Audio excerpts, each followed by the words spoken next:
Amazon PPC advertising कितनी important है अपने ब्रांड को ग्रो करने के लिए, अपने ब्रांड की विजिबिलिटी बढ़ाने के लिए, और कब चलानी चाहिए? क्या हमें अमेज़ॉन के ऊपर पीपीसी लाइफ टाइम के लिए चलानी पड़ती है या फिर उसको हम बंद भी करते हैं? इस वीडियो में मैं आपसे डिस्कस करूंगा about Amazon advertising campaigns. Obviously बात है, अब आपको मैं सिखाने वाला तो नहीं हूँ, ऑलरेडी वीडियोस पड़ी हुई हैं यूट्यूब पे, तो हम सिर्फ स्ट्रेटजीज़ के ऊपर बात करेंगे। Don't forget to subscribe, like button. Amazon के ऊपर जब भी आप ब्रांड बिल्ड करना जा रहे होते हैं तो ऑब्वियसली आपने इसको स्टेप बाय स्टेप लेके चलना होता है। प्रोडक्ट अच्छी हंट कर ली, प्रोडक्ट के ऊपर R&D भी होगी, सोर्सिंग भी होगी, फिर उसको लॉन्च करना है। लॉन्च करने के लिए आपने सबसे पहले क्या करना है? ऑब्वियसली बात है, इसकी अच्छी SEO करनी है, लिस्टिंग की, आपने इमेजेस बनवानी है, आपने कीवर्ड्स डालने हैं, आपने A+ कंटेंट बनाना है, आपने ब्रांड स्टोरीज़ बनानी है, बैनर्स बनाने हैं, ताकि प्रॉपर वे में आप अमेज़ॉन के ऊपर कैंपेन्स चला सकें। अगर आपकी इमेजेस अच्छी नहीं हैं, अगर आपकी लिस्टिंग अच्छी नहीं हुई, अगर आपकी लिस्टिंग की SEO अच्छी नहीं हुई, कीवर्ड्स आपने प्रॉपर नहीं डाले हुए, अच्छा टाइटल नहीं है, आपकी प्रोडक्ट कुछ और है, आप कीवर्ड्स कुछ और डाल रहे हैं, कन्वर्टिंग कीवर्ड्स का आपको पता ही नहीं है, हाई परफॉर्मिंग कीवर्ड्स का आपको पता ही नहीं है, आपने बस लिस्टिंग बना ली ChatGPT से, या फिर आपने किसी सस्ते बंदे को हायर कर लिया फाइवर से, उसने आपकी लिस्टिंग बना दी, लेकिन अब वो उस लिस्टिंग को रैंक भी करना है। और मोस्ट इम्पॉर्टेंट क्या है, जब आपने पीपीसी चलानी है तो आपकी जब तक लिस्टिंग फुली ऑप्टिमाइज नहीं होगी, आपके पीपीसी पे अच्छे रिजल्ट्स नहीं आते। सो आपने ऑब्वियसली बात है अमेज़ॉन के एल्गोरिदम को भी समझना है। सो पहला पॉइंट क्या होगा कि आपने लिस्टिंग की अच्छी SEO कर ली, अच्छा कंटेंट बना लिया, अच्छी इमेजेस बनवा ली, फिर उसके बाद आपने पीपीसी चलानी है। अब पीपीसी चलाने के लिए आपके पास स्ट्रेटजी होनी चाहिए। नंबर 1, आपने क्या करना है कि आपकी प्रोडक्ट के अंदर कितना प्रॉफिट है, आपने उस प्रॉफिट का कितना परसेंटेज एडवर्टाइजिंग पे लगाना है। फॉर एग्जांपल, आपने इन्वेंट्री मंगाई है, आपका इन्वेंट्री की आप देखते हैं जी कि मैंने इस प्राइस पे बेचना है, ये मेरी कॉस्ट है, तो मेरे पास जो प्रॉफिट आ रहा है वो तकरीबन 30% है। 30% में से मुझे 5% लगाना है, 10% लगाना है, 20% लगाना है, या 30% पूरा ही लगाना है पहली इन्वेंट्री में? क्योंकि हम अक्सर क्या करते हैं, क्योंकि हम एग्रेसिव जाते हैं, तो हमने अपने ब्रांड्स को जो है उसकी विजिबिलिटी बढ़ानी है, उसकी ग्रोथ बढ़ानी है, ताकि ज़्यादा से ज़्यादा कस्टमर्स तक जाए, हमारा एड्स जाए, वो क्लिक करें, बाय करें, ऑर्गेनिक रिव्यूज़ आए। तो हम स्टार्ट में पीपीसी में बजट ज़्यादा लगाते हैं और प्रॉफिट्स को इतना नहीं देखते पहले 3 महीने में।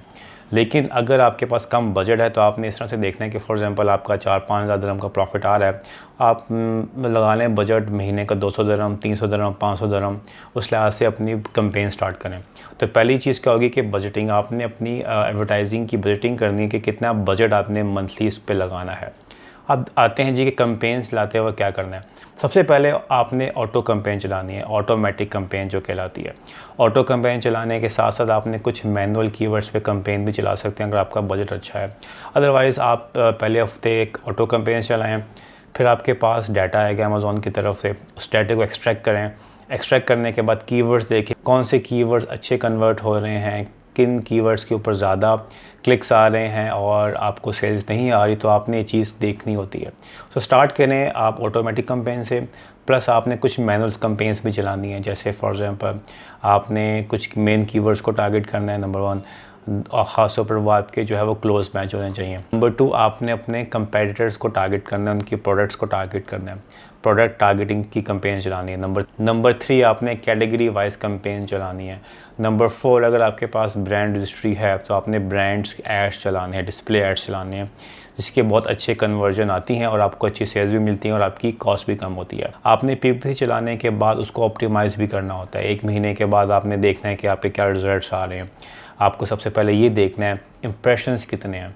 अच्छा, मैं आपको पहले सेल्स फ़नल समझाता हूँ कि पीपीसी की सेल्स फ़नल क्या होती है। आपने लिस्टिंग बना ली, आपने एक कैंपेन चला दी। कैंपेन चलाने के बाद क्या हुआ कि सबसे पहले आपके प्रोडक्ट के ऊपर कोई बंदा आके देखेगा ये स्पॉन्सर ऐड चल रहा है, ठीक है।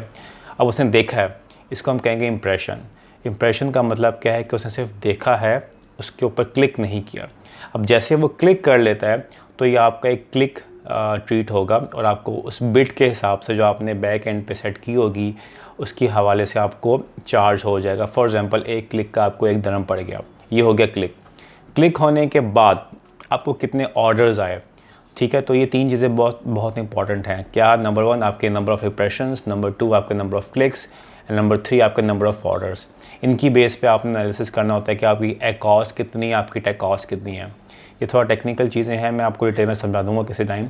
लेकिन आपने कोशिश ये करनी है कि आपने अपनी कैंपेन्स का एनालिसिस करना है, आपने अपना डैशबोर्ड निकाल के देखना है और आपने उसको मॉनिटर करना है कि आपके इंप्रेशंस कितने हैं, आपके क्लिक्स कितने हैं, आपके ऑर्डर्स कितने हैं, आपकी कॉस्ट कितनी है, आपकी टेक कॉस्ट कितनी है। देन आपने डिसाइड ये करना है कि अच्छा कौन से कीवर्ड्स पे मुझे ज़्यादा पैसे लगाने चाहिए, कौन से कीवर्ड्स में को मैं नेगेटिव टारगेटिंग करूं ताकि मेरी कॉस्ट अच्छी हो। अब इसके ऊपर भी कुछ चीज़ें हैं जो डिटेल में आपको वीडियोस मिल जाएंगे यूट्यूब पे भरी पड़ी हैं, लेकिन आपको स्ट्रेटजीज बनानी होती हैं कि जो प्रोडक्ट है उस प्रोडक्ट के हवाले से आपको किस तरह से अपनी कैंपेन्स को लेके चलना है।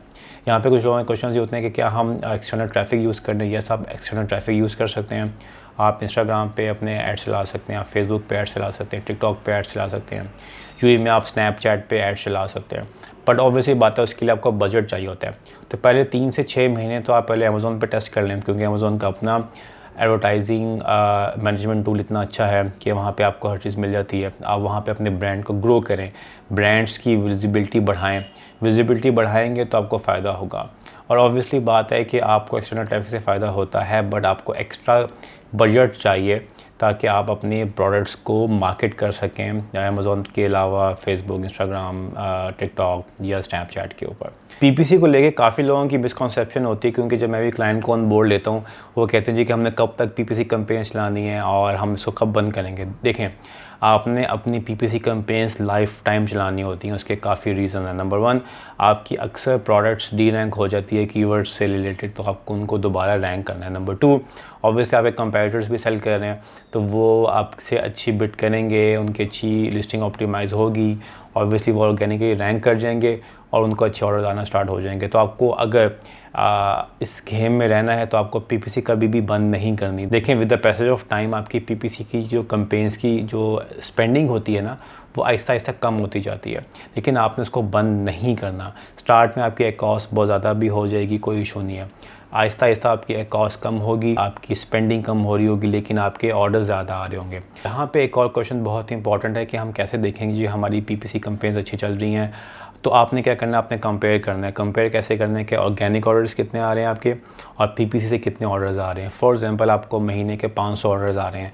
अब जो 500 ऑर्डर्स हैं, क्या वो ऑर्गेनिक ऑर्डर्स हैं या जो कस्टमर्स रिपीटिव कस्टमर्स हैं या फिर वो ऐड से आ रहे हैं। तो आपने कंपैरिजन करना है। देखिए, अगर आपको महीने के फॉर एग्जांपल 500 ऑर्डर आ रहे हैं तो मोर देन अगर 70% आपके ऑर्डर्स ऑर्गेनिक हैं, रिपीटिव कस्टमर्स हैं, ऑर्गेनिक ऑर्डर्स आ रहे हैं और आपकी पीपीसी से सिर्फ 30% से कम ऑर्डर्स आ रहे हैं, तो एक अच्छी रेशियो कंसिडर की जाती है। अगर आपके ऑर्डर्स पीपीसी से मोर देन 50% आ रहे हैं तो इसकी मल्टीपल रीज़न हो सकती हैं। तो आपने देखना है कि आपकी प्रोडक्ट की क्वालिटी क्या है, आपकी प्राइसिंग कैसी है, क्या आपके रिपीटिव कस्टमर्स हैं या नहीं, क्योंकि ये चीज़ बहुत इंपॉर्टेंट है। आपने हमेशा ये देखना है कि पीपीसी वर्सेस आपके ऑर्गेनिक ऑर्डर्स कितने हैं। कैंपेन्स के ऊपर वीडियोस आपको मिल जाएंगे यूट्यूब पे, कैसे ऑटो कैंपेन चलानी है, कैसे मैनुअल कैंपेन चलानी है।